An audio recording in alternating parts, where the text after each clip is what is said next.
এবং আমার পরিবার সবাই আশাহত হয়েছিলাম যে আমরা মনে হয় কোনো ন্যায় বিচার পাবো না, কিন্তু এই আদেশের মাধ্যমে আমরা আবার আশা ফিরে পেয়েছি এবং আমার মনে হয় এই আদেশের মাধ্যমে আমরা একটা ন্যায় বিচার পাবো। এবং এই জন্য আমি দেশবাসীর কাছে দোয়া চাই এবং সকলের সহযোগিতা চাই যেন আমরা একটা ন্যায় বিচার পাই। প্রথমেই আমি ধন্যবাদ জানাচ্ছি আমার জন্মদাতা আমার মা, যে মা আসলে সবচেয়ে বেশি কষ্ট করেছে। আমি মূলত হাসপাতালের বিছানায় যখন শুয়েছিলাম তখন ন্যায় বিচারের যাত্রাটা প্রথম আমার মা শুরু করে। তাকে সহযোগিতা করে বাংলাদেশের ইলেকট্রনিক্স এবং প্রিন্ট মিডিয়া, সাথে ছিল বাংলাদেশের সুশীল সমাজের লোকজন এবং কিছু সংস্থা, তার মধ্যে অন্যতম ছিল ব্লাস্ট এবং আইন ও সালিশ কেন্দ্র। তো এদের সবাইকে ধন্যবাদ জানাই এবং ওই সময় যারা আমার শুভাকাঙ্ক্ষী ছিল, যারা আমার পাশে দাঁড়িয়েছে, সবাইকে আমি ধন্যবাদ জানাই। তো আজকে আসলে একটা ন্যায় বিচারের যাত্রা শুরু হলো মাত্র, এখনও ন্যায় বিচার পাইনি। তো গত 15টা বছর আমি এবং আমার পরিবার বা আমার সাথে যারা শুভাকাঙ্ক্ষী ছিল প্রত্যেকেরই একটা চাওয়া ছিল যে আমরা যেন ন্যায় বিচারটা পাই। তো আজকে সেই ন্যায় বিচারটার যাত্রা শুরু হলো।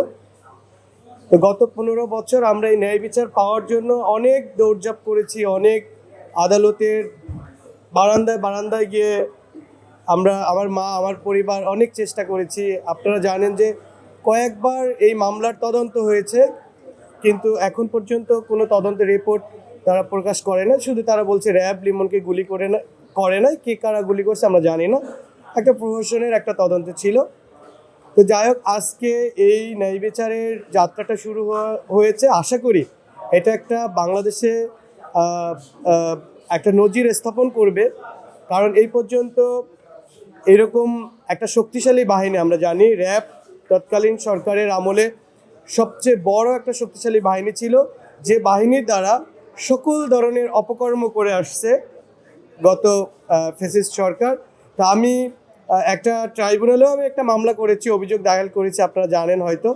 তো আমি এখান থেকে আবার এই আদেশের মাধ্যমে, আজকের এই আদেশের মাধ্যমে আমার এবং আমার পরিবার সবাই আশাহত হয়েছিলাম যে আমরা মনে হয় কোনো ন্যায় বিচার পাবো না, কিন্তু এই আদেশের মাধ্যমে আমরা আবার আশা ফিরে পেয়েছি এবং আমার মনে হয় এই আদেশের মাধ্যমে আমরা একটা ন্যায় বিচার পাবো।